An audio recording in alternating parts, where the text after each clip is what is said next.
अस्सलाम वालेकुम। आज हम देखेंगे व्हाट इज मॉलिक्यूलर आइंस। जब हमारे पास मॉलिक्यूल या तो इलेक्ट्रॉन गेन करता है या लूज करता है, गेन और लूज, या तो इलेक्ट्रॉन लेता है या इलेक्ट्रॉन देता है, तो मॉलिक्यूलर आइन बनता है। तो हम लोग क्या बोलेंगे, when a molecule gains or lose electrons, then a molecular ion is produced. Examples मसलन हमारे पास कुछ ये मॉलिक्यूल्स हैं और हम इनके आइंस बनाते हैं। फर्स्ट ऑफ ऑल CH4, जब ये क्या करेगा, इलेक्ट्रॉन रिमूव करेगा, इलेक्ट्रॉन देगा, तो ये आइन में कन्वर्ट हो जाएगा CH4+1 में। अब देखिए इसने इलेक्ट्रॉन दिया, सो हमारा मॉलिक्यूलर आइन बन गया। और इसी तरीके से हमारे पास एक और है O2। पहली बात तो ये मॉलिक्यूल होना चाहिए। इसने इलेक्ट्रॉन गेन किया, इलेक्ट्रॉन गेन्ड, जब इलेक्ट्रॉन गेन करेगा तो इस पर माइनस चार्ज आएगा, तो हमारा ये क्या बन गया, मॉलिक्यूलर आइंस। अब हम बात करते हैं types of molecular ions. Types of molecular ions. So there are two types of molecular ions. एक हमारे पास है पॉजिटिव मॉलिक्यूलर आइन और cationic molecular ions. Positive molecular ions are cationic molecular ion. And a second one is anionic or negatively charged molecular ion. Anionic molecular ion. Anionic molecular ion. और अभी हम देखेंगे इन दोनों में डिफरेंस। वो मॉलिक्यूलर आइन जिस पर पॉजिटिव चार्ज हो, मॉलिक्यूलर आइन having positive charge is called cationic molecular ions.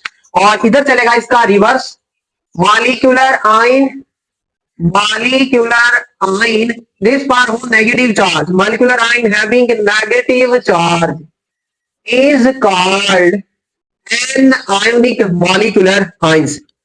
मसलन हमारे पास काफी सारे मॉलिक्यूलर आइंस हैं वो पाए जाते हैं। अभी देखिए, this one is CH4CO and here will be N2। इसमें से इलेक्ट्रॉन रिमूव्ड होगा, इलेक्ट्रॉन का लॉस होगा, तो ये बनाएगा CH4+1 आइन, मीथेन आइन। इसमें से इलेक्ट्रॉन रिमूव्ड होगा तो ये हमारे पास बनाएगा CO+1 आइन। और इसी तरीके से इधर से इलेक्ट्रॉन रिमूव होगा नाइट्रोजन से, तो हमारे पास ये बनाएगा N2+1 आइन बनाएगा। अभी देखिए हमारे पास इनकी एग्जांपल्स मसलन हमने अभी डिस्कस की है, वो वाली एग्जांपल्स। O2 वो क्या करती है, इलेक्ट्रॉन गेन करती है। जैसे ही इलेक्ट्रॉन लेगी तो क्या बनेगी, O2-1। अभी देखिए माइनस चार्ज है, नेगेटिव चार्ज है, एन आयनिक मॉलिक्यूलर आइन। और इसी तरीके से हमारे पास O2-1 अगर एक इलेक्ट्रॉन और गेन करती है तो हमारे पास फिर अगेन -2 चार्ज वाला एन आयनिक मॉलिक्यूलर आइन बन जाएगा। एक इंपॉर्टेंट बात और आपने याद रखनी वही है, जो हमारे पास कैटायनिक मॉलिक्यूलर आइंस होते हैं वो मोर अबंडेंट होते हैं, ज्यादा तादाद में पाए जाते हैं। अब रीजन क्या है, रीजन ये है कि कैटायनिक मॉलिक्यूलर आइंस पहले नंबर पे तो ज्यादा स्टेबल होते हैं, स्टेबिलिटी इनकी हाई होती है। और दूसरे नंबर पे इलेक्ट्रॉन को निकालना, इलेक्ट्रॉन को लॉस करवाना ज्यादा इजी होता है, इसलिए हमारे पास cationic molecular ions are more abundant. और इसकी बात करें तो जो हमारे पास एन आयोनिक मॉलिक्यूलर आइंस होते हैं वो लेस अबंडेंट होते हैं। Ionic molecular ions are less abundant. अब इसकी रीजन क्या है, पहली रीजन तो ये इनकी स्टेबिलिटी जो है वो क्या होती है, कम होती है।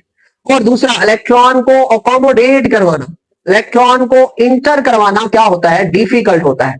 इतनी आसानी से इलेक्ट्रॉन को हम मॉलिक्यूल के अंदर इंटर नहीं करवा सकते। That's why cationic molecular ions are more abundant than anionic molecular ions. अभी हम बात करते हैं फॉर्मेशन ऑफ मॉलिक्यूलर आइन, कि हम लोग मॉलिक्यूलर आइन को जो है वो कैसे जनरेट कर सकते हैं, कैसे बना सकते हैं। तो दो प्रोसेस से हम लोग बना सकते हैं। पहला प्रोसेस, अगर हम लोग क्या यूज करें, high energy beam of electrons.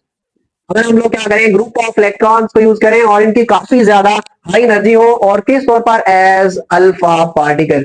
Alpha particle क्या होता है हमारे पास, हीलियम का न्यूक्लियस जिसका एटॉमिक नंबर 2 और मास नंबर क्या होता है 4 होता है।